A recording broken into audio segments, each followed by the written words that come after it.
Welcome to Workshop 2. This workshop provides your group with a storyline grid. The grid should be used to write each scene and allocate roles. When completed, the grid should act as a detail map for the group. It should contain all the information necessary to complete the shoot. All group members should now take a seat except the camera person and the grid writer. Once again, the camera person will discuss ideas with the group. In the interest of time, one group member must be in charge of the writing on the grid, while another person will fill out the necessary narrative card. You are asked to pay particular attention to the grid, as failure to fill it out accordingly will result in a bad time management strategy. Please read the description of each element before you fill in the corresponding box. You are advised to engage as a group and assign the necessary group members' role, etc. in a space of 45 minutes. The following will be confirmed at this point: storyline, night-day setting, set location, action, character name, role, accessories costume, narrative card. Note: a well-balanced grid is a well-directed movie. There is a photographic display of each set on the wall. It is useful to consult the set list when developing your narrative. Feel free to utilize the photo prop board, the set list, and the craft material available to make any props that you might need.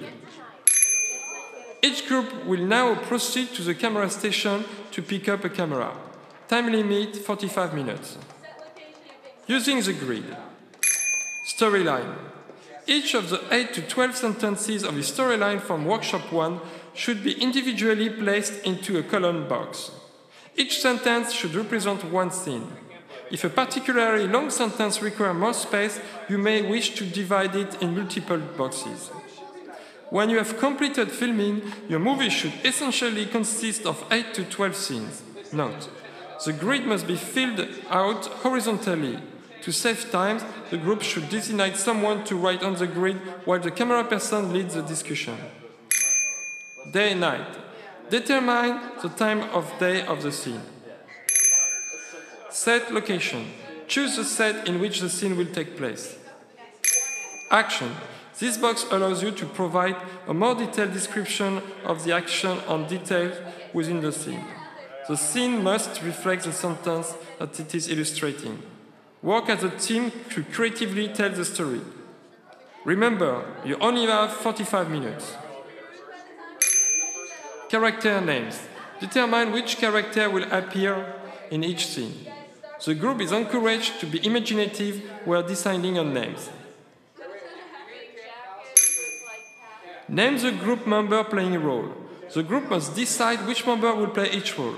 Members cannot choose their own role. Instead, they can only propose other people for a role. Any conflict or overlapping roles can quickly be resolved by a vote. Avoid egocentricity and stubborn attitudes. Every member must have a role and appear on camera in at least one scene. If a member is not proposed for a role, they may create one for themselves and the story will be altered accordingly. Accessories costume. Decide which costume and props will be used to enhance the narrative. Consult the set and prop list to help you decide how to dress each setting. Remember that the sets are specifically designed to accommodate a number of scenes.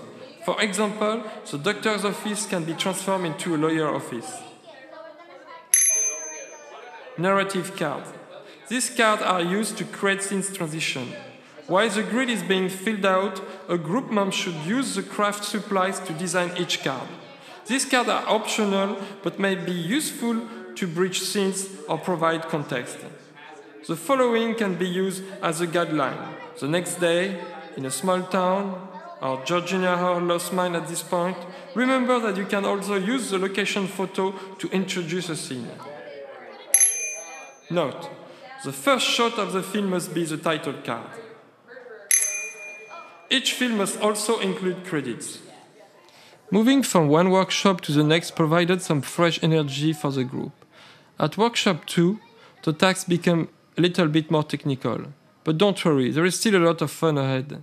In fact, that was the most fun I had when I did it with my group.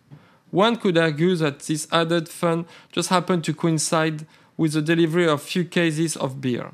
Yes, that might be true. So the basic idea with this workshop is that the group would translate each sentence of the storyline into a scene. With each scene separated, they begin to plan the other various details of each scene. Time of day, character, casting, action, props, and setting. At this point, the storyline has started to take the most ridiculous and hilarious turn. Love affair with 3 branches, time travel journey to drink Crystal Pepsi, a search of Matthew McConaughey's dog, and Frank Zappa sing-along were all thrown into the mix. No one in the group really wanted to upset another member by rejecting an idea, so there was a lot of compromising that ultimately compiled some absurd narratives. It's a mix between an exquisite corpse and Scrabble. Once more, I apologize for my images, but it felt like that, I promise.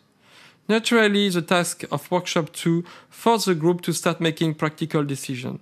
Like how they were going to shoot certain things, like an announcement coming from a radio, the point of view of a giant, and so on, and of course, who was going to play each role.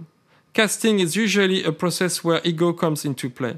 To make sure the more outgoing member didn't completely dominate the group, participants could only propose roles for other people and never from themselves. I discovered that this is a very efficient way to combat egocentrism.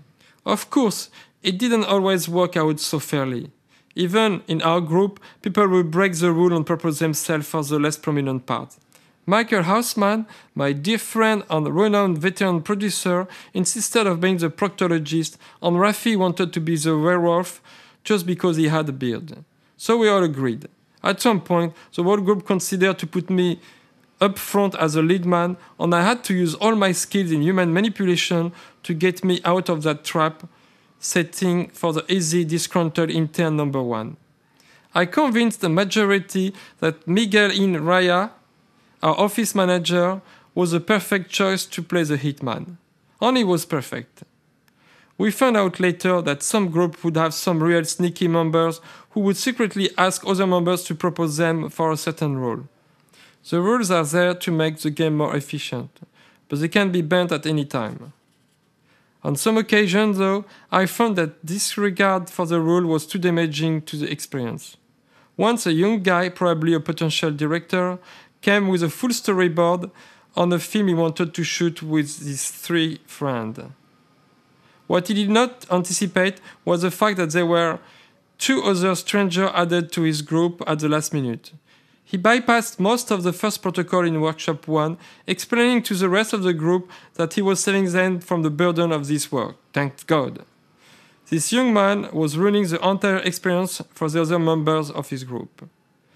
This was the first time we had encountered this situation, so Jordan and I quickly discussed our course of action, and we decided to interrupt his dictatorship and ask the group to start over, reminding them that preconceived ideas were not allowed.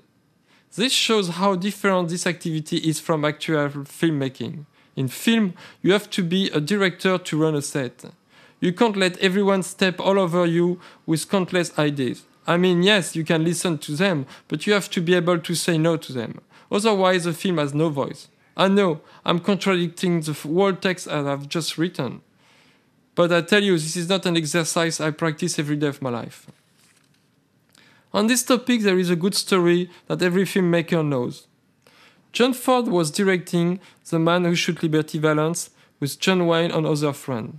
They had all shared the cost of the film as no producer wanted to invest in it. For the first time on the shoot, John Wayne, legitimized as a producer by his financial participation, suggested, "Why don't I play the scene this way, then run away like this with my horse?" "Very well, let's do it," the veteran said. So they shot it in Wayne's way. And he went all the way to the horizon with his horse. When he came back, Ford opened the camera's mag, exposing the shot film to the sunlight, handed the roll to the actor and said, "Here's your scene." Well, I don't do that, but my point is that my system is purposely removed from real filmmaking. I don't want people to think I am pretending to teach how to become a filmmaker, especially the ones who think I am incompetent in that domain anyway. Some of them can easily be recognized because their thumb is pointed down. No, this protocol is an activity, like an amusement park, a ride that doesn't belong to a big studio or corporation but the community. And here the group was the decision maker. That was the whole point of the idea. Everybody should have an equal fun and nobody should be left behind. Oh, I forgot to finish the story about the guy who wanted to direct his storyboard. He started over from scratch to the relief of his team. Another time, a group of filmmakers came in with a completely pre-designed production of Blade Runner. They didn't want to follow any of the tasks, but just use the space as a free studio to shoot a video. After they were informed that preconceived ideas were not allowed and they would be ruining the experience of the stranger in their group, they decided they didn't need to follow our system since they did this for a living. They were asked to leave, no thanks. In workshop 2, there was a lot of hands-on work to compensate for the constraint of filling the whole grid.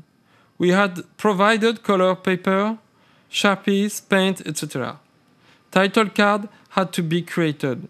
By the way, did you know that's how Hitchcock started in the film industry? He painted title cards. I am so knowledgeable.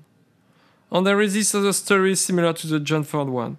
During the shooting of The Bird, Tippi Hedren asks the master, "Why is my character going to check the attic at this point?" "Because I asked you to," he answered. To this day, I don't understand why she goes to the attic. He should have tried to find a decent answer. I would have.